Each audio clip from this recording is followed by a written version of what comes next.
All right. Hello, everybody. I hope you guys are doing well today. This is the NBA Tournament Strategy Show, where usually we do a look back at the previous slate, see how that went. I don't play on Sunday, so didn't have to worry about that. And then we'll dig deeper into this slate. But first, I just want to say DFS this weekend was fan-freaking-tastic. Starting off with Friday, the Jordan Poole leverage play was freaking awesome, so that went well.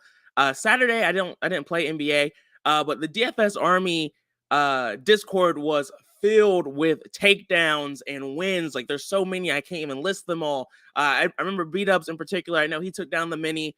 I know Nolan T had like a solid 5-figure win as well, maybe 4-figure win. I don't remember. And then yesterday in NFL, Tom Brady was leverage play for me, as was Russell Wilson. So that went well. So really just a great slate across the board. So congrats to all the winners. I know DFS Army had multiple 5-figure wins. So celebration all around the board. But who cares about yesterday? Who cares about the past? That was great. Now we have a 10-game slate on the docket today. Of course, per usual, there's a good bit of injury news we're going to have to kind of power through. The Goon, good to see you, man. Exactly, ready to make some more money, ready to win more. Let's keep it going. First game is the Los Angeles Lakers against the Charlotte Hornets. This game, we have LeBron James probable. He'll probably play, so nothing to worry about too much. Early game, so we'll know for sure. Lonnie Walker's questionable. Lonnie plays a decent amount of minutes, so that would make some of the Laker forwards slightly more viable on this slate. But again, not really a spot I feel like I need to force exposure to. Of course, when it comes to the Hornets, Kelly Oubre is out with his hand injury still. Dennis Smith Jr. is questionable. The Lakers play at a super fast pace, as do the Hornets, which means that there's not going to be a lot of defense in this game. You can already tell from some of the ownership projections that we already have in here, is looking like LeBron, Russell Westbrook, and crew are going to be relatively popular on this slate. I understand it. I get it. The Hornets are a really bad defensive team, so it's really hard to make an argument against it. LeBron has been in fantastic form. The $10,300 price tag is a little bit shocking because we haven't had to pay that for him a ton this season, but I get it. Thomas Bryant, I like playing bigs against the Hornets. He's probably the Laker that I feel the safest with, that I feel comfortable matching exposure with the field on, just because I like playing bigs against the Hornets. It just makes a lot of sense for me. I don't know if I'm going to be able to pay up for LBJ. LaMelo, I like playing guards, especially with the fast pace. He makes sense. There's an argument to be made for Rozier, but I want to dig a little bit deeper into that myself. Thomas, good to see you, man. Good to see you. Hope you had a good weekend. I know there are a lot of wins across the board. Next up, we have the Bulls against the Cleveland Cavaliers. From an injury standpoint, Darius Garland is doubtful. Big news. Evan Mobley is questionable. That's big news. Dean Wade's been out. Wendler's been out. Ricky Rubio's been out for a while. Doesn't really matter too much. We did see that Kevin Love started for Mobley last time Mobley was out, so that's something to keep an eye on. And Kevin Love had a pretty good game. So I feel like we fall into this spot a good bit where it's like, oh, Evan Mobley might be out. That means Kevin Love might be a nice value play on the slate. Let's press pause, just wait and see if it happens, and then we'll handle that if need be. Of course, Garland being doubtful makes Donovan Mitchell slightly more interesting. The matchup against the Bulls isn't my favorite. I don't love attacking either of these teams, to be honest with you, but there's still a little bit of meat on the bones on Donovan Mitchell at 9K. I don't hate the price tag. Jared Allen, the ceiling I feel like we haven't seen a ceiling game from Jared Allen in a while. But if Mobley's out, I like the increasing usage, slightly increase in rebounding percentages. I think he could be more viable here on this slate. When it comes to the Bulls, Alex Caruso is probable. Javonte Green is questionable. Derrick Jones is probable. Goran Dragic appears to be healthy. Tony Bradley is doubtful. And then Lonzo Ball has been out for a while. For the Bulls, when they're relatively healthy like this, they're not a team that I love to have exposure to.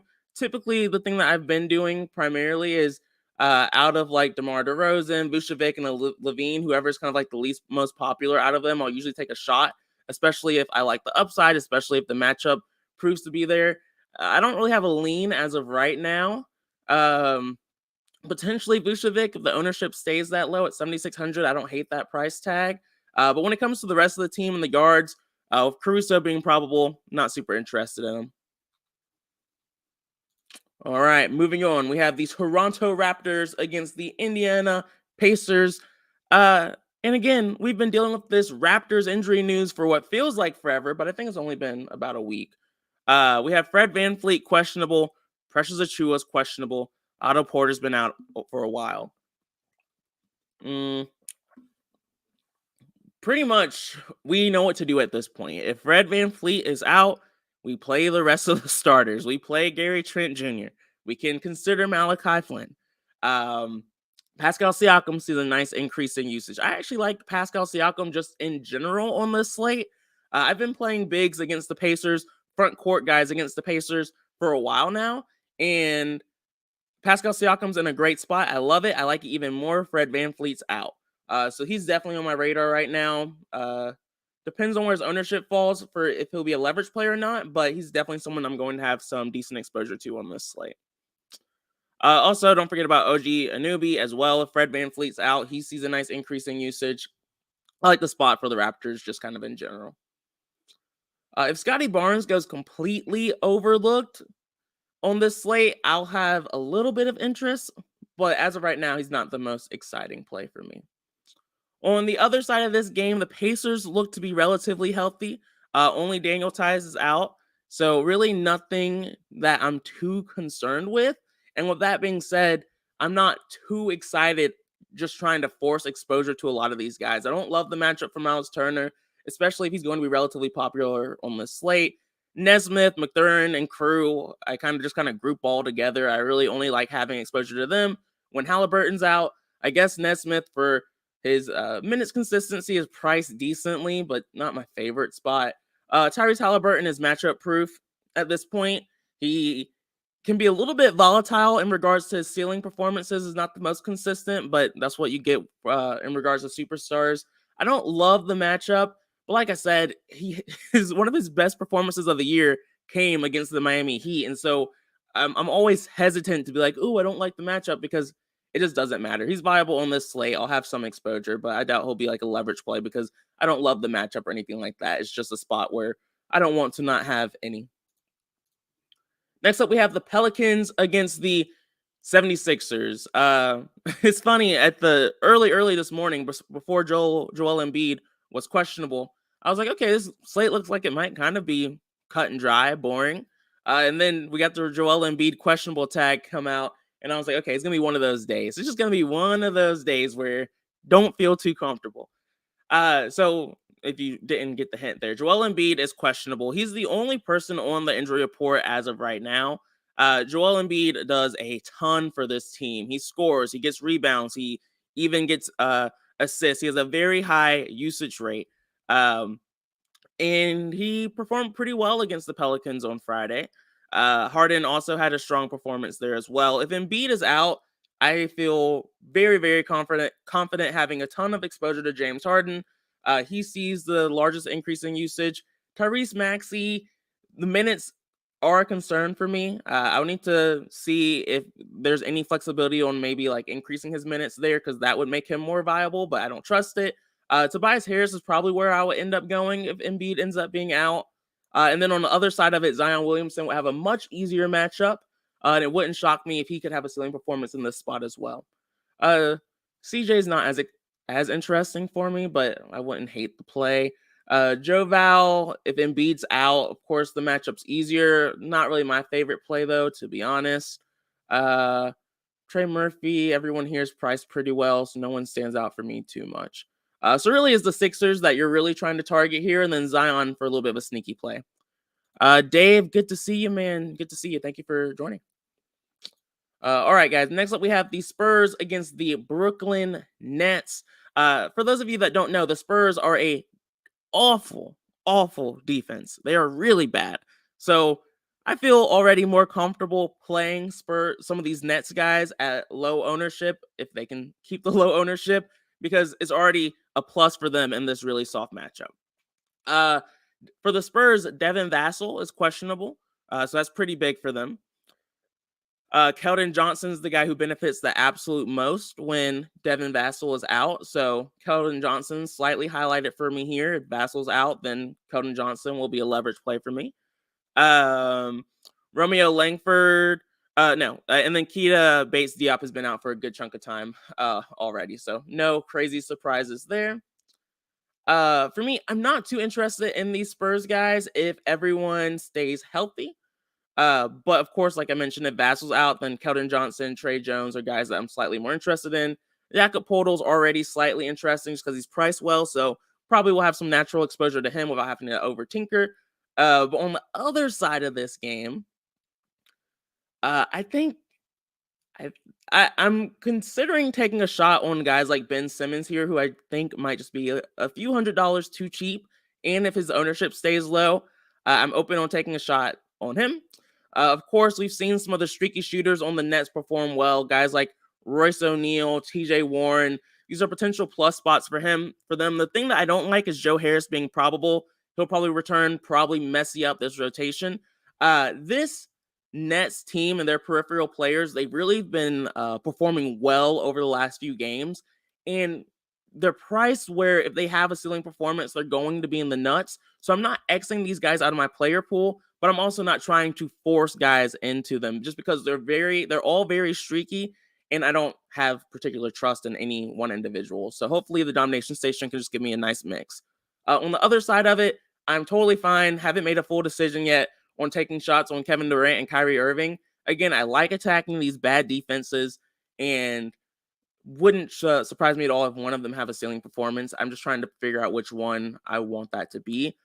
Kyrie's ownership worries me a little bit, but it makes sense. So I might have to just kind of bite the bullet and choose him. But Kevin Durant's just as viable, but also just more expensive. So that's kind of the deciding factors for me. Next up, we have the Nuggets against the Timberwolves. On the Nuggets side of things, we have Jamal Murray. He's TBD.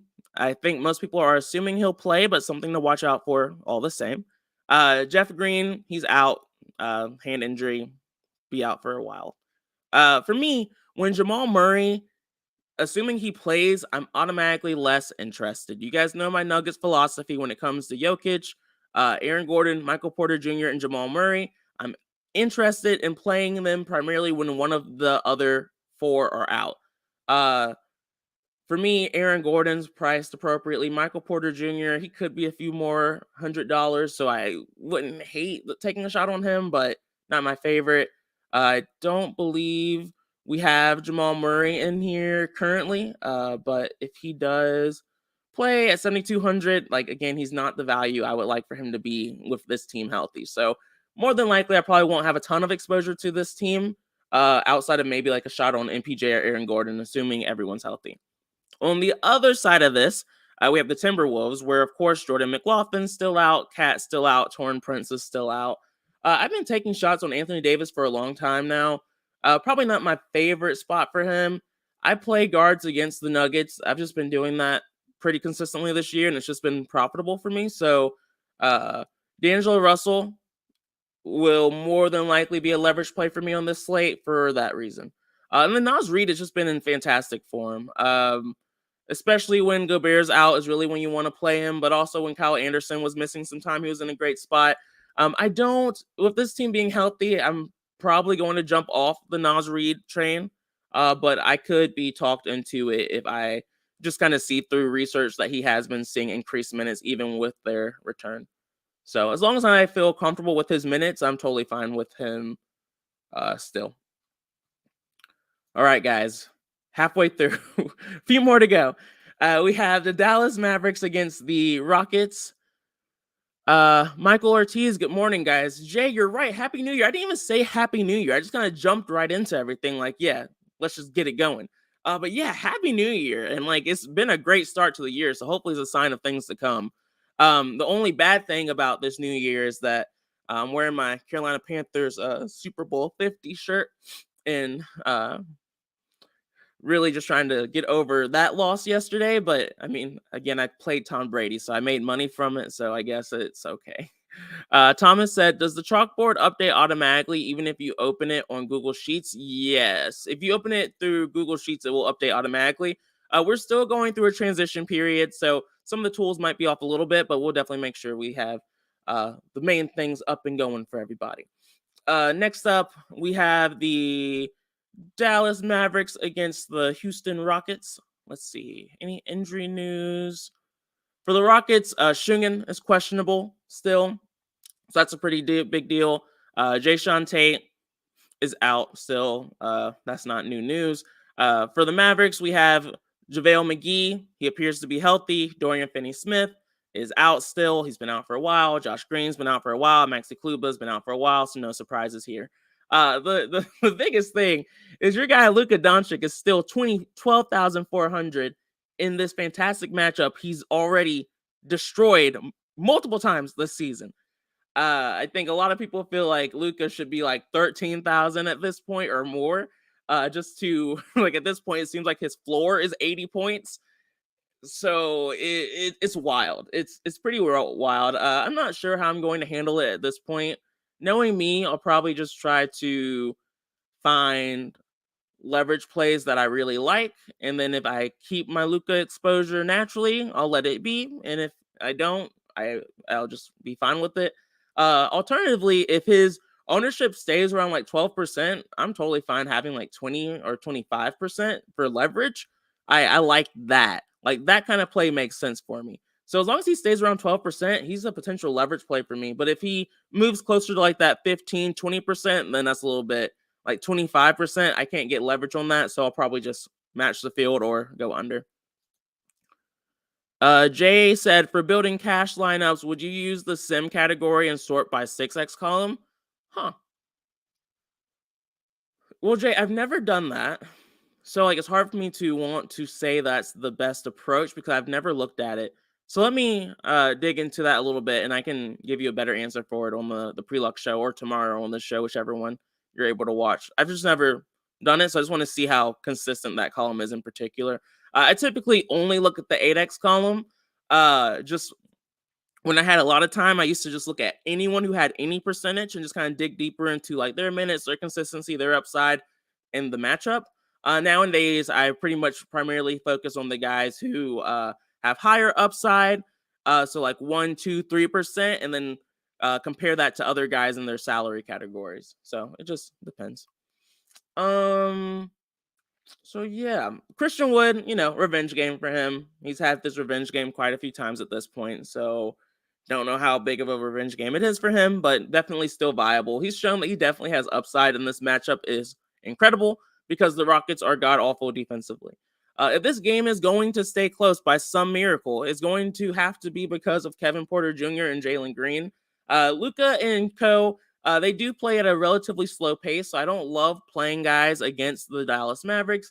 But with that being said, Dallas doesn't tend to blow out teams too often just because of that slower pace. So I can stomach some ownership, but not my favorite play still.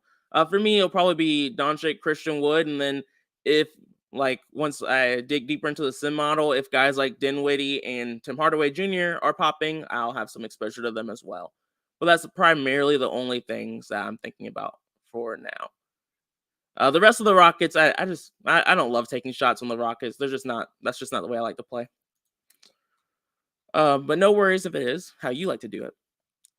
For me, next up we have the Hawks against the Golden State Warriors. Clinton Capella still out. He's been out for a good chunk of time. DeAndre Hunter is questionable. That's pretty big. You can attack this Warriors team. At first, it was just with bigs. Now you can pretty much attack them in a variety of different ways. They have been better defensively at home, so that's something to consider. I do like John Collins in this spot. I think it's an interesting spot for him. I like playing front court guys against the Golden State Warriors. They're actually missing some guys, so it's even a softer matchup than it typically would be. Especially if John Collins is only going to be 3% owned. I love this as a potential smash spot. So really highlighting John Collins, probably too much. But I like this potential spot for him. Cedric, good to see you, man. What? Yeah. Good morning to the morning crew. Um, like I've already kind of alluded to, the Warriors are missing a few guys. So Anthony Wiggins is out. John Kuminga is out. James Wiseman is out. JaMychal Green is out. Iggy and Steph have been out for a while now. With Kuminga being out, that's an increase to some of these weird guys like Anthony Lamb, Ty Jerome, Moses Moody. See a little bit of a boost here. Kevin Looney's minute floor definitely is a bit more consistent with Kuminga and Wiseman out. I could also see Draymond seeing a few extra minutes here as well. They're just going to need his size a little bit. So yeah, I mean, I think those are the main guys. I think you're going to see a ton of Anthony Lamb today, and I'm fine with it. And I think we're going to see a ton of Kevin Looney today, and I'm fine with that chalk. For me, when guys are out, that is good chalk. I'm willing to eat it. Yes, it's going to bite us in the butt sometimes, but it is what it is. Jordan Poole is fine. You guys know me. I like being on the train when he wasn't popular. Now that everyone's playing Jordan Poole, I don't like it as much. Klay Thompson, if he stays lower owned than Poole, I'm fine with it. I'm going to have exposure to both. It's just I'm trying to consider like potential leverage spots, and these just aren't spots that I think I'm going to be extremely over the field on, even with the increasing usage and things of that sort. I don't love the spot as much. TBD, like I could change my mind, but as of right now, I'm just not. I don't have a great feel for it. Jay said, is Anthony Lamb looking to get some run tonight? Looks like he is showing as a value guy. Exactly, he is. And that's why, is Kuminga being out, the front court guys are going to see some extra minutes here. Which is why I like John Collins. Like, he's going against Anthony Lamb. Like, what? Hopefully Draymond Green isn't too much trouble for him. That's the only potential concern. Moving on, we have the Pistons against the Portland Trailblazers. The Pistons, Killian Hayes is still out for that hit to the head. Isaiah Livers is out. Cade Cunningham is out. The Trailblazers have Nurkic out. No, Nurkic is questionable, so that's a big one to watch out for. Gary Payton II was not on the injury report, so it looks like he's going to be playing today, so that's pretty big news. Keon Johnson, questionable. Greg Brown, questionable. Justice Winslow's out. Nasir Little's out. Guys, this could be a big one we have to wait for. That could, like, that Nurkic news, like, we already know what to do. Eubanks would be the guy that we try to slide in. The Bear said, hey, Josiah, with the new year starting, what would you say you learned over the last year from DFS that you want to take in from the new year? We'd like to hear what you've learned. That's a good question. I think for me, I've stopped complete fading. So like I don't X out guys of my pool like very often anymore. It's more likely for me just to lower exposure to them. And that's something that I want to continue to do. We saw like 2 occasions actually over the last 2 weeks where I did just take a guy out of my pool. And it worked out on occasion. But just in general, like my general rule of thumb is like just lowering exposure to guys that I don't like and still allowing for some natural leverage instead of just kind of overreacting and just like Xing guys out of my pool, because too often the guys you X out are the guys that end up going off. You could look at it in a reverse way, but we're not going to get into that right now. Thomas said, Klay always smashes at home. Yeah, I think he's definitely viable on this slate. And kind of like what I mentioned, like if Poole ends up being super popular, then I might revert going back to Klay. I just kind of want to see what happens with the ownership there. So something that I'm definitely going to keep a good eye on. But I'm going to be thinking about that all day today now. Like I really am. Like, what have I learned about DFS? Oh my God. Because there's so much, like honestly, every slate that I take away from that I try to like just really overthink, like how can I keep getting better every day? Like stuff like that drives me insane. But anyway, Gary Payton returning could be huge for this team. So Gary Payton II, for those of you that don't know, he's a really good defender. And so he's going to be limited for a while. I don't really expect him to play like a ton of minutes, things of that sort. Not really a guy that we're going to play a ton of in DFS, at least not right now. But from like an opposition standpoint, I've been playing some guards against the Trailblazers, hoping for things to go back and forth. That's going to be something that I have to be a little bit more careful with now. He's not like, this isn't going to change too much for us on this slate because, I like the Pistons are the Pistons. Like I'm going to let the domination station kind of allow some exposure to guys like Ivy and really just Ivy. I mean, Isaiah Stewart's fine. He has a ceiling. I mean, Duran's fine. He has shown ceiling performances. Not guys I'm going to have a lot of leverage to on this slate. But I just wanted to pinpoint, like, we need to watch out in the future for this Trailblazers team. They could be sneaky. Outside of that, I don't really love this game. Damian Lillard has been a leverage play for me on pretty much every slate. Killian Hayes out. I think this is still a good spot for him. Ideally, his ownership would fall to into the single digit range for me to feel really good about it. But Damian Lillard is definitely on the list of leverage plays because once again, he should be higher owned in this really nice plus matchup. There could be some blowout concern. Yeah, I think that's probably why people are scared off of Damian Lillard here. But you guys know my philosophy. Like, yeah, the blowout concern and risk is there, but if that's going to be why he's lower owned, I don't care. And that worked out for us a few slates back when it came to Tatum. So, yeah, we're just going to keep that going. And then the last game on the slate, it's the two teams that always have random injury news coming up. We have the Miami Heat. So Jimmy Butler's probable, so at least he will probably play. Caleb Martin is questionable. Gabe Vincent is questionable. Duncan Robinson is questionable. Dwayne Dedmon's out. Jovic is out. Haslam is questionable. Yurtseven is out. So I don't think, like, of course, like Caleb Martin and Gabe Vincent and Robinson, like those minutes are viable. They're important. They impact some of the role players on the Miami Heat. So something that we're definitely still going to need to think about. But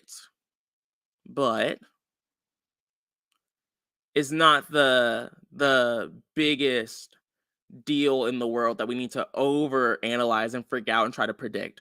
So thankfully, at least the main three, Butler, Hero, and Bam, should play. So I'm not going to freak out too much. I think you can definitely take some shots if you want to get cute with it on guys like Strus and Oladipo. If like Martin, Vincent, and Robinson are all out, I could see them having a nice increase in a little bit more upside.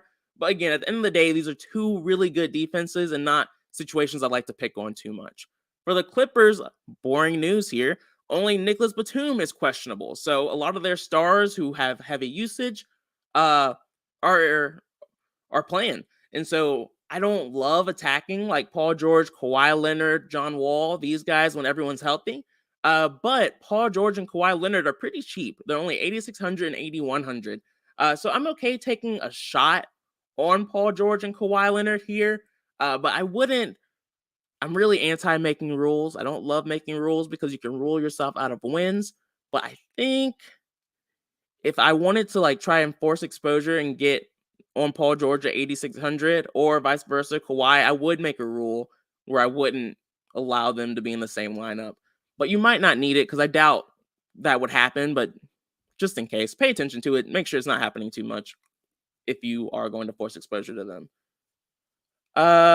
Bam at low ownership, I can't do it at 8,900. No one's out. It's tough. I don't love this game, so I'm really not going to have exposure to it a ton unless there's just crazy injury news that breaks the slate. The Bear said, ha ha ha, I would love to hear from all the coaches what they've learned, or if they could go back in the past, what they would tell themselves about the lessons they've learned. Man, I could talk about that forever. But we don't have time on this show. Maybe on the pre-luck show when there's like a 3-game slate, we can just sit back and talk about stuff.